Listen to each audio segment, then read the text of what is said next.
First, you need to navigate to your browser, then type in CHARMM-GUI, and this will open up the CHARMM-GUI interface.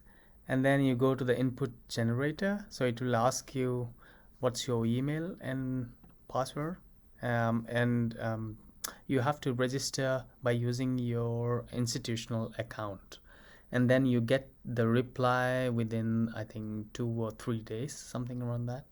Okay, so now you go to membrane builder and then bilayer builder. Okay, and then you have these options: download PDB file from RCSP, or you can upload your desired protein file. So I'm going to write here. So this is the protein that I know that is a membrane based protein. So you don't have to select only the membrane only system, but you need the protein plus the membrane system. So I'm just going to use this PDB ID for my analysis purpose, and then you press next.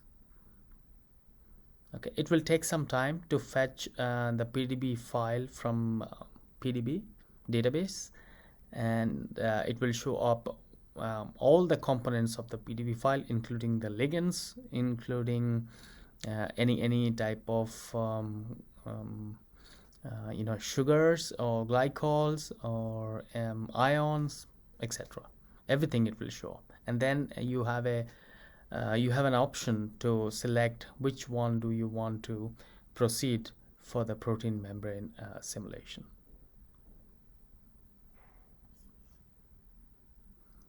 Okay, the first step for fetching the PDB file is complete. Now you can see that this is your title of the protein, this is the PDB ID, and this is a protein. Okay, and then you have this options where you can see your proteins, you have the glycans also, and you have the hetero compounds also. So it's very important to choose whether you want to include any sort of small molecules into the system, or you just want only the protein and membrane system. That depends on you. So for the tutorial purpose and for the comprehensive analysis, I'm going to include the small molecules over here. I'm not going to include the glycans over here because I don't need that. But I'm going to include the small molecules and the protein itself. So glycans, I'm just going to uncheck this. These are the glycans that I don't want, and these are I think these are some of the other protein chains that are also I don't want, but I'll keep it for the tutorial purpose. So I keep all the proteins over here, and then I know the small molecules that I'm going to simulate it. So I'm going to choose the PFL, which is the propofol, and the protein itself, and then you proceed further. Okay, so the CHARMM process has been invoked. That means the process has been started, but it takes a very long time when you have a bigger protein, and also you are including the ligands also, so it will take definitely a long amount of time. So make sure that you keep this job ID always, and also I will tell you a trick how to retrieve the job ID from your profile itself. Okay, so it will take some time. So the second step has been done. Now it will show you the PDB manipulation options, where you have to parameterize your ligands that you have chosen in the previous step. For this CHARMM-GUI, or by using the CHARMM force fields, you need a server to parameterize your ligands. Okay, so for that you need to navigate to this CGNFF server. This also requires your institutional ID to log in. Otherwise, if you are from the companies, then it might charge you, I think per molecule it's $250. But for the academic users, it's completely free if you log in via your institutional ID. Okay, so the next step is to go navigate to the PDB database and type in your PDB ID, and you go below. If there are any small molecules, then you go down and you will see those molecules will be written over here. Okay, so this is the molecule that I have chosen. So now you click on that, and then it will show you this download files where you can download the structured data file, which is your ideal SDF file. Okay, that you have downloaded. Now you open it by using Chimera or any other software that you have, and save it as file, save, and save it as pfl .mol2 or something like that. So I have already saved it, so I saved it as a pfl.mol2. You have to save it as a mol2 file, remember that. And you navigate to the CGNFF server and then start CGNFF job, and then run CGNFF, and then you upload your molecule, which is the mol2 file. Okay, and then this is your molecule, and you can write a custom name. So I'm writing tutorial, and then process your input. Now you can see that it will show that whether you want to run your CGNFF engine or not. Yes, of course I want to run. The CGNFF was successful. The result is ready for downloading, and you can see all the atoms here were parameterized based on the CGNFF server. I think this is best suited for the CHARMM force field.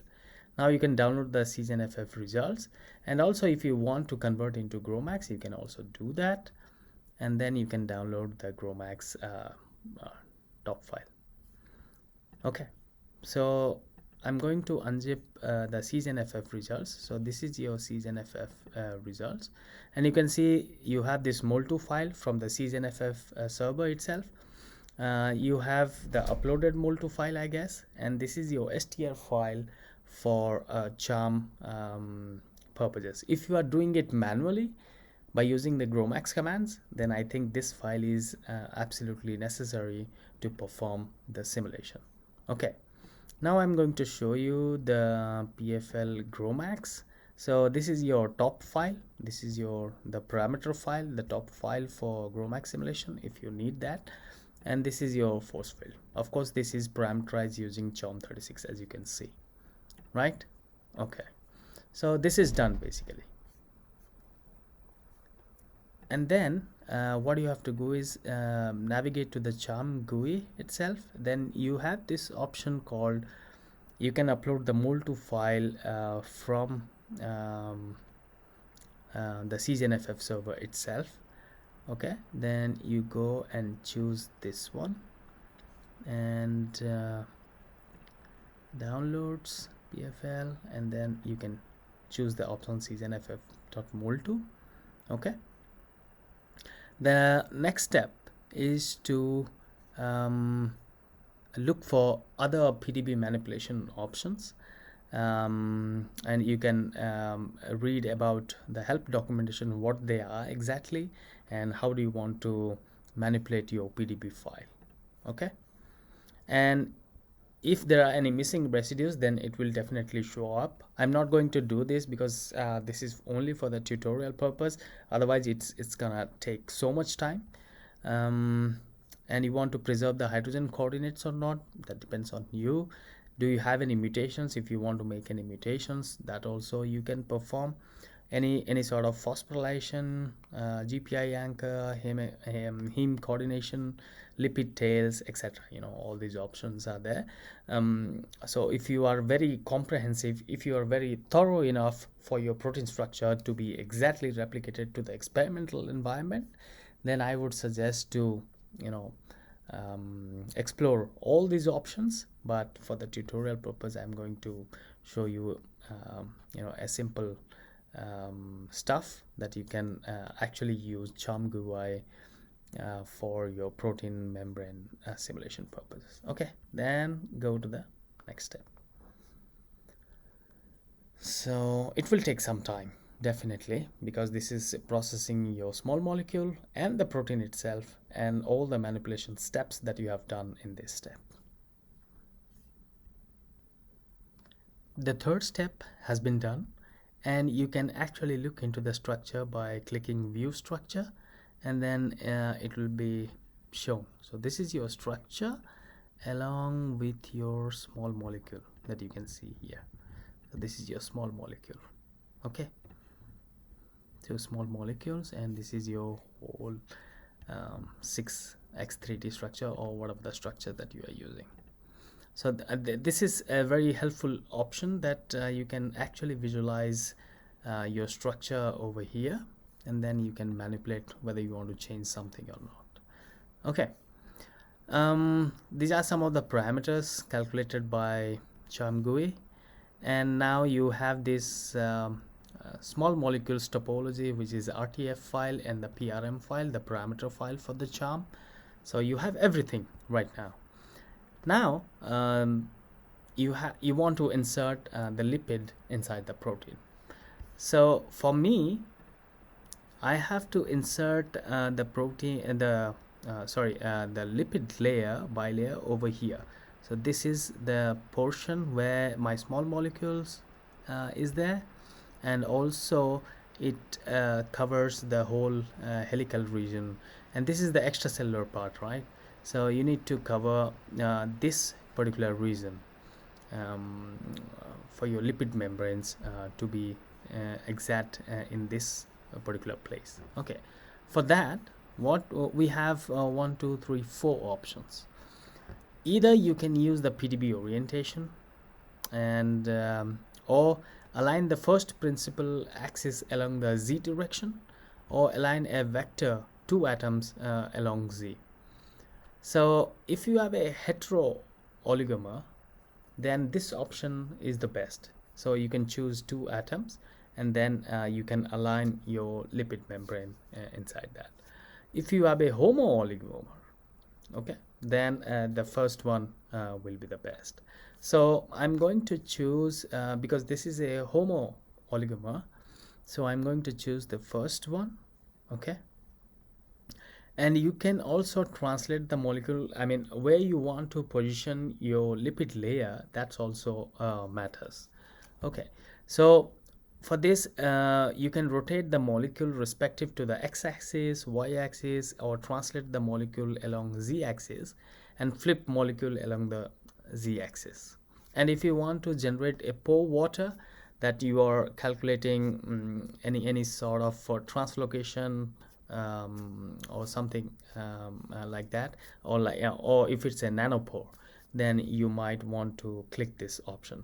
But for general protein simulation, protein membrane simulation, I think this option depends on what you want to achieve. But for now, I'm not going to use this option, but I'm going to click on this align the first principal axis along the Z direction, and then click next.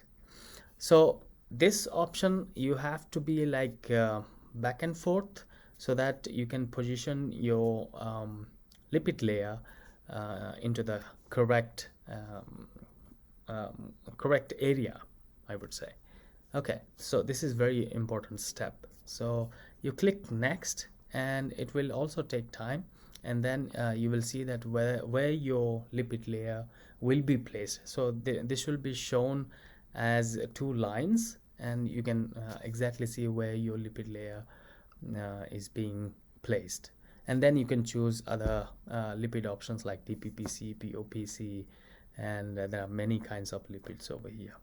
So yeah, it will take some time, but let's see how fast it is.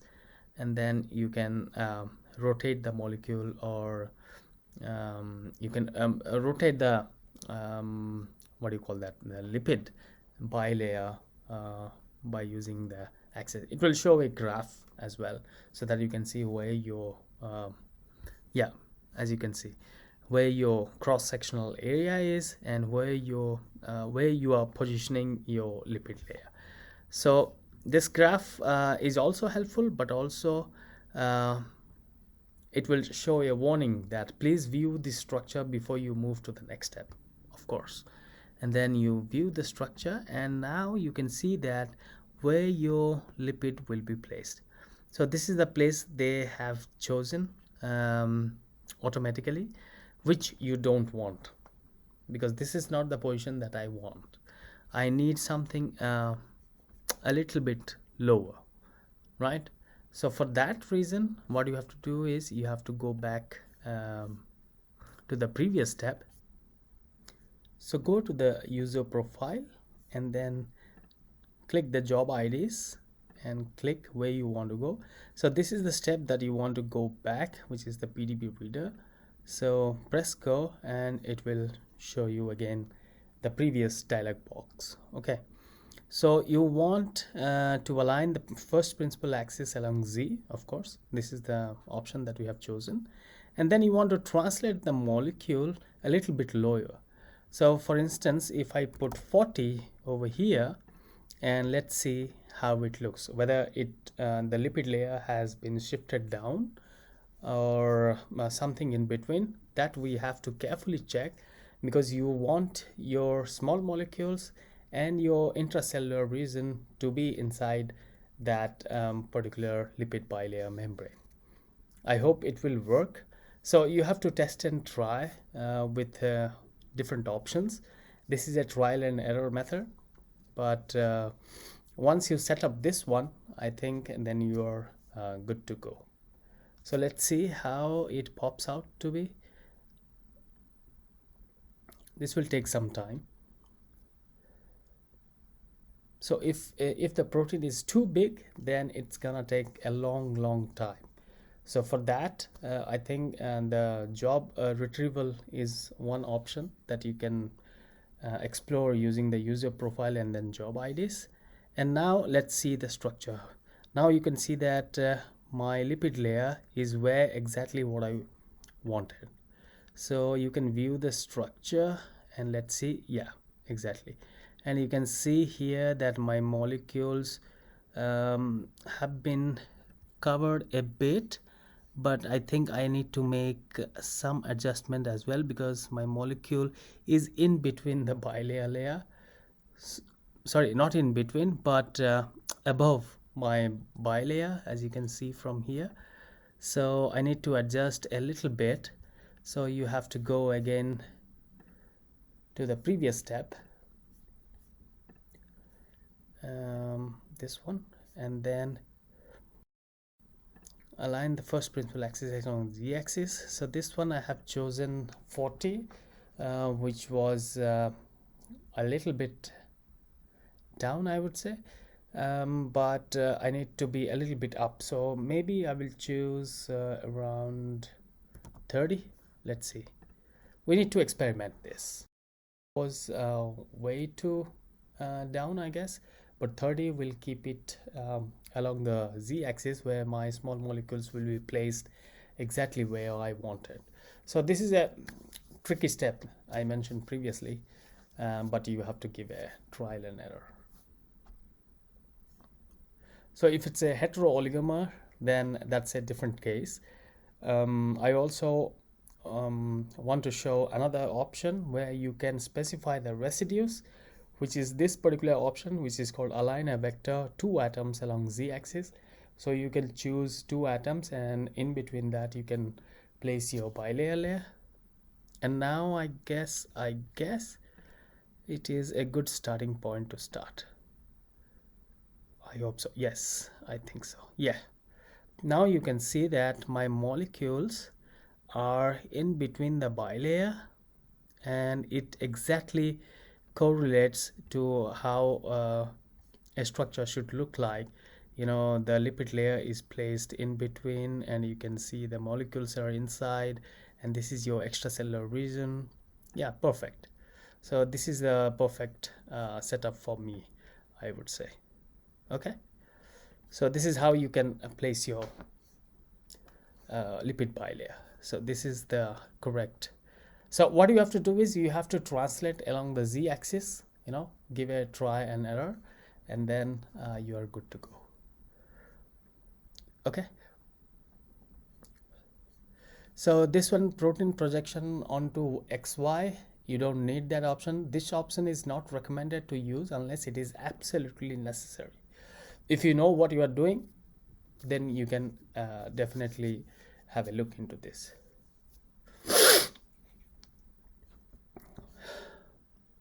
Okay, the next step is system size determination option, and this is the another critical step where you want to define what type of lipid bilayer do you want. So for example purpose, I'm going to put random lipids. For your analysis purposes, I would recommend to refer some papers or ask ChatGPT itself, or maybe Claude. It can tell you exactly what are the lipids that you require for your molecule. And yeah, and here you don't have to change anything. It has to be rectangular, and the length of the Z based on water thickness, hydrogen number, water thickness is fine. The default options are good to go. And the length of the XY based on ratio of the lipid components or number of lipid components. So this is a tricky step. So for easier access to what analysis that you are going to do, I'm going to choose number of lipid components. For instance, I'm going to choose the ratios of lipid components, not the numbers of lipid components. The ratio initial guess, it will tell you to go for an initial guess of what should be the length of X and Y. So let me put 100 over here. Okay, initial guess. And then you have to choose what type of lipid do you want. So for instance, let me choose something DMPC or DPPC, right? So this should be one in the upper leaflet and another one in the lower leaflet. So 100. Okay, and then you click show system info. So it says that the system is smaller than the protein extents. If there are errors on the next phase, the XY system size may need to be increased. Okay, so this tells that the system is smaller than the protein extent, so you need to increase it. So here what you have to do is you have to increase to maybe, let's say, 150.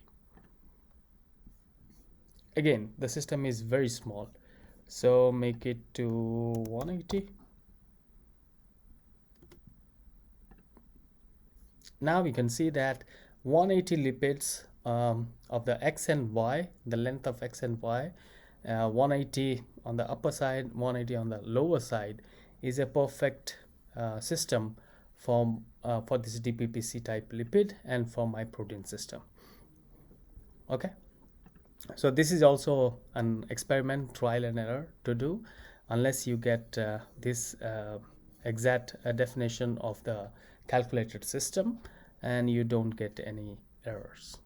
Okay, you can choose DMPCs, POPC, whatever you like. So remember to use the option ratios of lipid components, numbers of lipid components. It also requires you to understand how many lipid components on X and Y you require, which is meant only for complex systems, like different types of lipid components you have, like cholesterol or DMPC, PC, phosphorylcholine, and all those kind of lipids. If you want to build a very complex system, then you go for the number of lipid components, then you can adjust the numbers accordingly. But ratios of the lipid components is a good starting point when you have a uniform lipid like POPC or DMPC. So for most of the simulations, I think people might have used DMPC or POPC or DPPC, so you can choose those kind of lipids. Okay, and then proceed to the next step. So we are into the next step, and it took almost 30 minutes for my system to process and to pack the lipids, and you can see your packed lipids with the protein and with your ligand by clicking this option, view structure, and you can see how well your lipid bilayer has been packed, and your small molecule is inside, and yeah, as you can see, your small molecule is inside your protein, and this is how your lipid bilayer membrane will look like. Okay, this is very fascinating, because if you want to do it manually using GROMACS, oh, it's gonna take so much time, and it's again a trial and error method.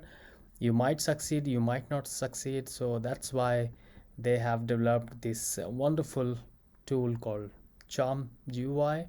I think most of the GROMACS users, they know how to use CHARMM-GUI for especially for the protein membrane system.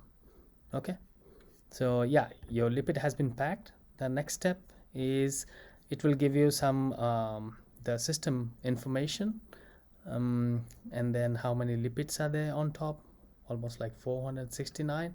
On bottom it's 476. Okay, and this will be chosen by default. This is the default parameter for CHARMM-GUI. And then the next component is your include ions. Okay, so basic ion types, you have KCl, NaCl, CaCl2, MgCl2. Most of the people, they use NaCl, so you can choose NaCl, or if you want to choose KCl, you can also choose add simple type, and then this option you have to choose, and then press calculate solvent composition. Okay, so this is the way that you can also do, but if you want to delete KCl, you can delete that, and then again calculate the solvent composition. You have Na plus and Cl minus. Okay, so it's just neutralizing the system, that's it. So, and then you go for building components in the next step. The previous step also took a good long 30 minutes, and finally my structure has been generated. As you can see, this is my lipid bilayer, and this is my protein. As you can see, this looks fantastic. I mean, I think this is ready for simulation purposes. Okay, so this is how it looks. So we head to the next step, and then this will also take a little bit of time to include the ions, and the lipids has been packed. The water and ions will be generated next.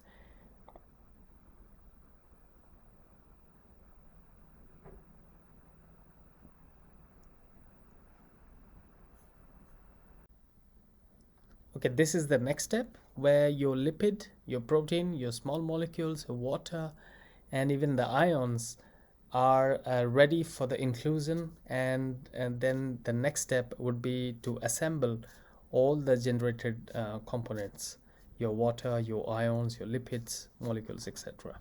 So we click next, and then it will be all assembled together, and then you can see your final structure ready for simulation, including the ions and including the water as well.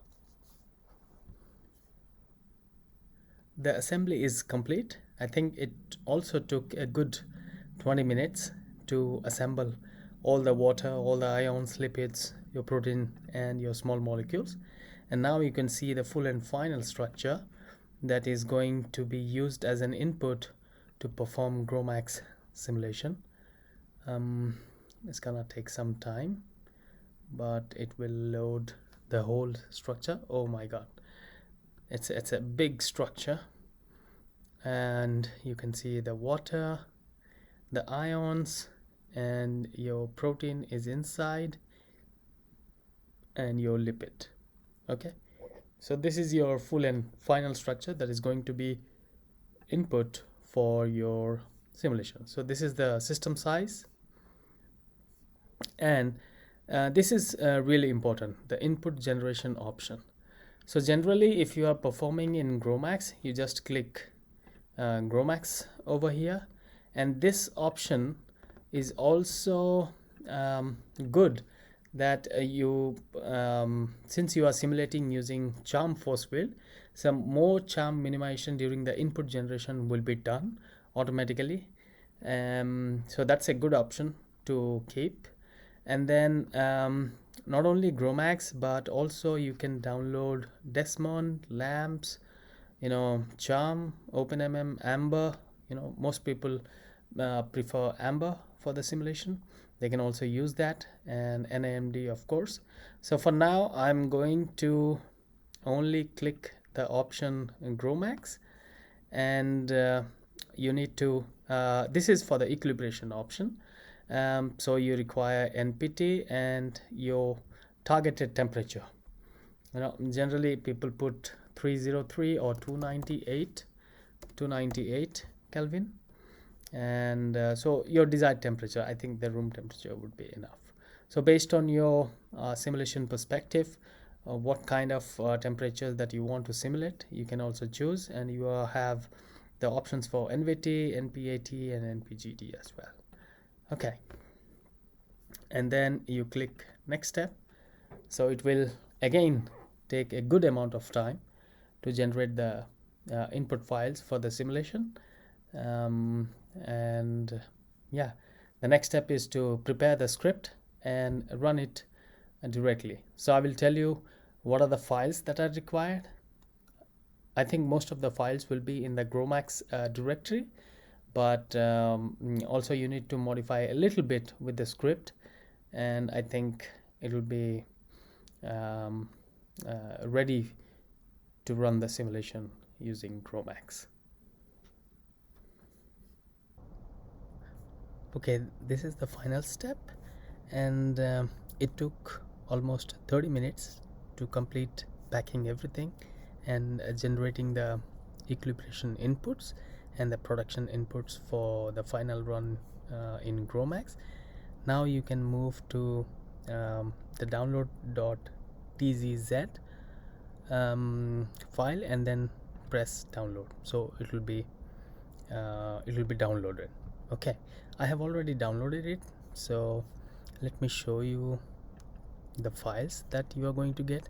So you are going to get a file called CHARMM-GUI and your ID number. Okay, and then when you go inside that directory, you have a directory called GROMACS. Okay, not this one. Okay, you have a directory called GROMACS. There you will find step 5 input.gro, step 5 input.pdb. okay, these two files, the step 5, and then the PSF file, also all the equilibration file and the minimization files. So this is the minimization MDP, and you have equilibration of 6 steps, 6.1, 6.2 through 6.6, and then you have the final production.mdp file. Okay, now let me make it big.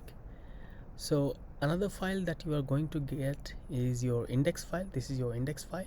Okay, and this is your topology files, including the PFL ITP, the top file that I have shown you previously, but it's also generated via CHARMM-GUI. Okay, and you will also find this readme.txt. so this is your readme file. Okay, let me make it big. So this is generated by CHARMM-GUI, and these are all your commands to perform GROMACS simulation. Some people might use GMX MPI based on the system architecture, but most of the case it's always GMX. Okay, so this script you cannot directly use in bash commands because this is made for CSH. Okay, so for that what you can do is I have prepared a script that you can take a look. So basically it is providing the CMD command, which is a GMX, the input prefix, okay, and obviously it's also it can keep track of the log files as well, and then the minimization script, and this is the multi-stage equilibration starting from 6.1 until 6.6, and this is the production run. Okay, this script I can share it with you. It will be on my GitHub repository, and I can share this script with you. Okay, or else what you can do is you can also convert this readme file into bash and try to utilize this. This is also can be done if you convert this into bash script. Okay, that also can work, but I have a better bash script to track the logs, and then you can perform all your GROMACS simulation. So this is the input file for the GROMACS run, including the minimization and the equilibration step. Remember, you have to run all the steps through, and then only it can go for the production run. And in the production run you have only, I think, 500,000 steps, so you need to increase to perform maybe 100 nanoseconds or maybe 500 nanoseconds, etc. So yeah, so and this is the structure that looks like, you know, the protein, everything. So let me make it spear. Yeah, so this is how it looks like.